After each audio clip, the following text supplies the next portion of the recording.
Stephen Monkey Mason and welcome to Fast Forward Reviews. Before this video starts, I think I better change my t-shirt. I've been sun bleached. I know it's a 90s movie, but it's going to look a bit scruffy in the video. No way to stop. Did not wear these in the last two reviews.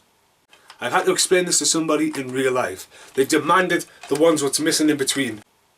Damn it. Right, this is better. The movie is Teenage Mutant Ninja Turtles. That is a 1990 film. None of this Michael Bay stuff. Now that's out of the way. It's a superhero movie.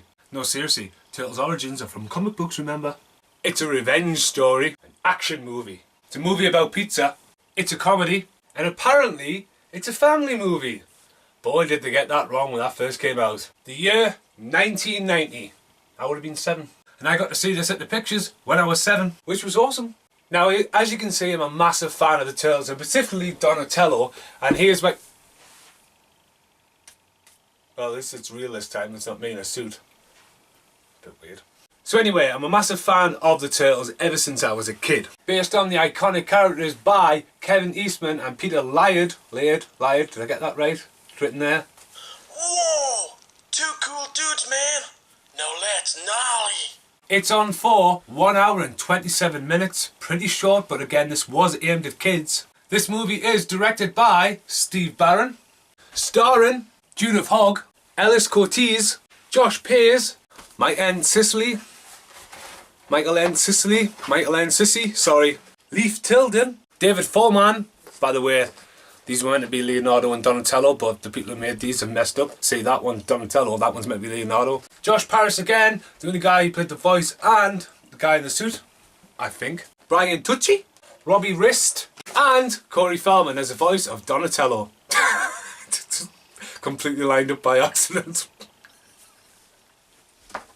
With Kevin Elmo Clash as Splinter and a very young Sam Rockwell. With animatronic creatures done by Jim Henson's workshop. Company. Radical. Cookie Monster Man. The age rating of this movie is a PG.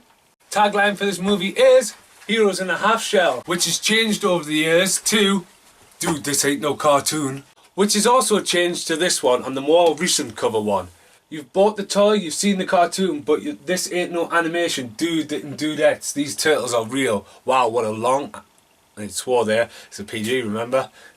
Comment, tagline from Ox. Is that alright? I can see you getting frustrated there. Let's come at the front You here. know, it's good job we didn't have 4 turtles in here. One's just Yes, enough. Dude. Its budget, $13.5 million. Wow. Whoa! That's our pizza money, dude. It made $201 million at the box office, apparently. That's insane. This was one of the most successful independent movies ever made. So here's a little bit about the movie. When New York City is hit by a crime wave, the police are helpless to stop a gang called The Foot.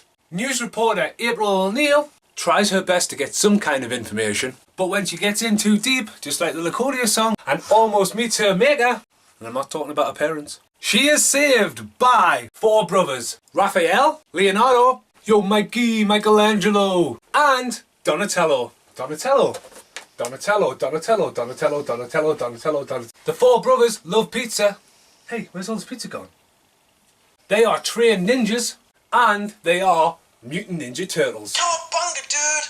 Together along with Casey Jones and Splinter, the gang set out to discover more about Hiroko Saki, otherwise known as the Shredder. Fun fact about the movie, even though it's 25 years later, Corey Feldman is still involved in the Turtles universe. He no longer plays the voice of Donatello, he actually plays the voice of Slash in the new series. Bonus fun fact about the movie, all the people who play the Turtles appear in the movie in different roles, which is pretty awesome. So here's my review of the movie. One of the most demanded kid toys ever, and one of the most watched cartoons ever, comes a movie that caught everybody off guard.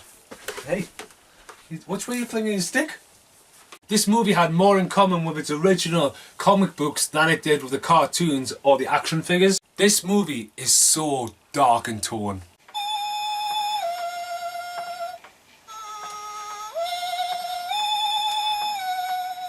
Seriously, try watching on VHS. It is so dark, you can hardly see what happens. It's only been recently to now, with it out on Blu-ray, I actually got to see mainly what happens in this movie. This is not really a kids movie. It's dark, It's brutal, it's extremely violent. Hey, Miss Piggy! This movie really captures the turn of the 80s into the 90s really well. You really do think that Neo Brown, Wesley Snipes of New Jack City is going to turn up at the start of this movie. It is that dark and grim. Seeing the Turtles on screen and really being there makes all the difference like that. None of this Michael Bay computer graphics. It's very witty and has lots of weapon fighting in it, unlike its sequel, which doesn't. This movie is absolutely awesome. It is sort of a shame about the follow-ups, Teenage Mutant Ninja Turtles 2, Secret of the Booze, and Teenage Mutant Ninja 3, which has now been called Turtles in Time, as well as... Where did you put it? Yeah, there. TMNT. That is also classed as the fourth movie, if you didn't know that, even though it's all animation. But 26 years later, this movie is absolutely still awesome. It's a must watch. Again, it's dark, it's gritty. It's not a kids movie. It's not a Michael Bay movie.